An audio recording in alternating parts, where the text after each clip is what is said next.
दिल चौक और parliament house जाने की बात करते हैं।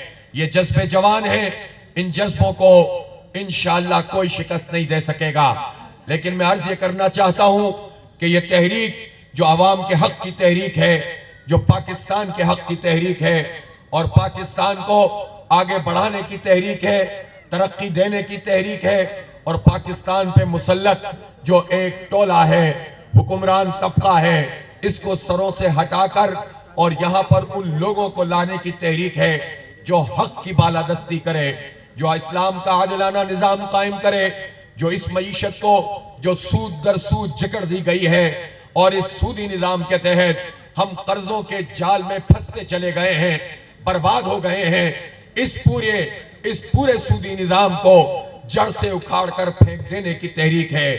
लेकिन इस तहरीक के पहले मरहले के तौर पर हमने अपना 7 निकाती एजेंडा रखा है। यह 7 नुक्तों का एजेंडा क्या है?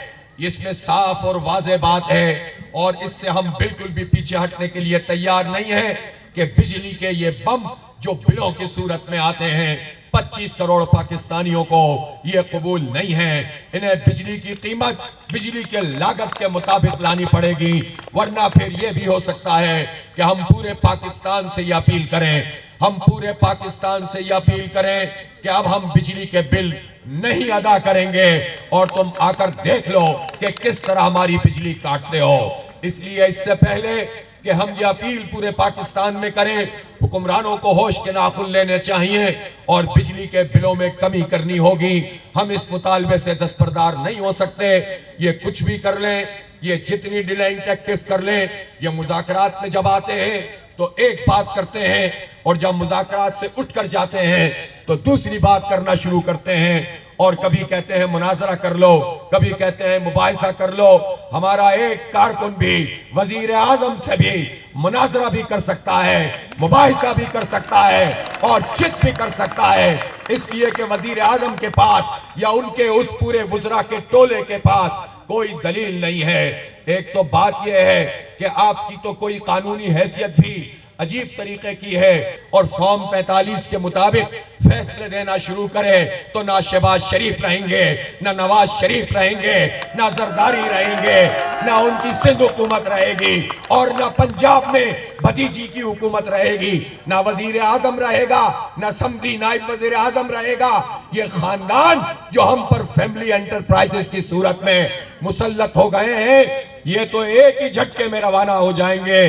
लेकिन क्या करें, हालात जिस नौइयत के हैं वो तहरीक भी अपनी जगह मौजूद है। आइन की बालादस्ती की तहरीक, कानून की हुक्मरानी की तहरीक, जमहूर की राय के एहतराम की तहरीक, राय आम्मा की उसकी राय की अहमियत की तहरीक वो अपनी जगह पर जारी है और हमारे बड़े कौमी एजेंडे का हिस्सा है। लेकिन इस वक्त तो सामने अगर ये मौजूद है तो इन्हीं से मुतालबा करते हैं, वजीर आजम साहब आप बिजली के बिल कम कर दीजिए, इसी में आपकी निजात है, वरना ये धरना तहरीक आपको कहीं लेकर ही ना डूब जाए और 47-45 भी मुंह देखता रह जाए और आपकी हुकूमत चली जाए। अवाम के गुस्से से और अवाम के गैज़ो गज़ब से अगर आपको बचना है तो आपको यह मुतालबा मानना पड़ेगा। हमारा मुतालबा बहुत आसान और सादा है कि तनख्वाहदार तबके ने पिछले साल 368 अरब रुपए का टैक्स अदा किया है। पाकिस्तान में यह तनख्वाहदार तबका ही तो टैक्स देता है, आप डायरेक्ट टैक्स इससे वसूल कर लेते हैं। और जब वजीर आजम या उनके वजीर ये कहते हैं कि जमात इस्लामी की तजावीज मीटिंग में तो कहते हैं काबिल अमल है, मीडिया पे कहते हैं कि काबिल अमल नहीं है, तो मैं उनसे पूछना चाहता हूं कि अगर ये तनख्वाहदारों का इस साल का जो स्लैब इन्होंने बनाया है, इस पूरे स्लैब को हटा देंगे तो भी तो 368 अरब रुपए से ज्यादा तुम जमा कर लोगे। लेकिन ये पूछना चाहता हूं कि जिनकी जमीनें 20 एकड़ से ज्यादा हैं, मैं छोटे किसान की तो बात नहीं कर रहा, एक माकूल काश्तकार भी 15 से 20 एकड़ वाला भी एक मिडिल क्लास से भी अच्छी हैसियत का काश्तकार होता है। लेकिन मैं तो 20 एकड़ से ऊपर के लोगों से के बारे में कह रहा हूं जिनकी 2.5 करोड़ एकड़ जमीन है। कल्टीवेटेड लैंड है, इन 2.5 करोड़ एकड़ जरई जमीनों के ऊपर आप टैक्स क्यों नहीं लगाते हैं? जागीरदारों से इनकम टैक्स क्यों नहीं वसूल करते हैं? सारा बोझ तनख्वाहदार लोग उठाएं, ये नहीं चलेगा। और ये क्या काबिल अमल नहीं है कि आज आप ऐलान करें और कल से टैक्स कलेक्शन शुरू हो जाए तो ये मसला हमारा हल हो जाएगा, हमारे बिल भी कम हो जाएंगे। और फिर मैं ये भी पूछना चाहता हूं, ये जो हम आपसे कहते हैं कि जो आईपीपीज हैं, ये जो आईपीपीज क्या हैं? ये इंडिपेंडेंट पावर प्रोड्यूसर्स हैं। ये किसकी इख्तिरा है?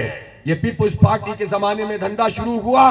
और मैं एक बात आपको बताना चाहता हूं, जब आपकी तहरीक आगे बढ़ी है तो बहुत सारी मेंढकियों को जुकाम होना शुरू हुआ है और एफआईआर में हमारा नाम भी एक उन्वान से सामने आकर यह कहना शुरू कर दिया है कि हम भी आईपीपीस के खिलाफ हैं।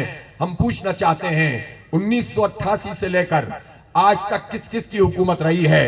जिसकी भी हुकूमत रही है, एमक्यूएम उसका हिस्सा रही है, हर हुकूमत से शेयर लेती रही है, कराची, हैदराबाद और सिंध के शहरों का बेड़ा गर्क करती रही है।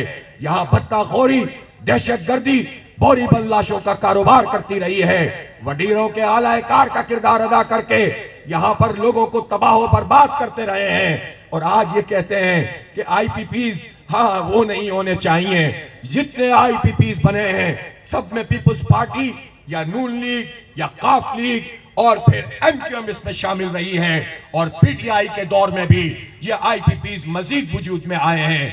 इसलिए कोई भी ऐसा नहीं है जिसने इस पूरे धंधे में अपनी शिरकत ना की हो, जिसने जितना वक्त गुजारा है उतना ही कौम को लूटा है। और जब हम ये कहते हैं कि ये कैसी नाइंसाफी है, जो बिजली बनती ही नहीं है उसको भी पाकिस्तान की कौम अदा करे, पाकिस्तान के गरीब अदा करें, मिडिल क्लास लोग अदा करें, पाकिस्तान के ताजिर अदा करें, पाकिस्तान के सनतकार अदा करें और सनतों का भट्टा बैठता रहे, मईशत तबाह होती रही और लोग गरीब से गरीब तर होते चले जाएं, मिडिल क्लास बर्बाद होती चली जाए। और आप ये कहें कि हमने जो मुआहदे किए हैं उन मुआहदों के मुताबिक तो हमें अमल दरामद करना पड़ेगा, वरना ये लोग किसी कोर्ट में चले जाएंगे, इंटरनेशनल कोर्ट में चले जाएंगे।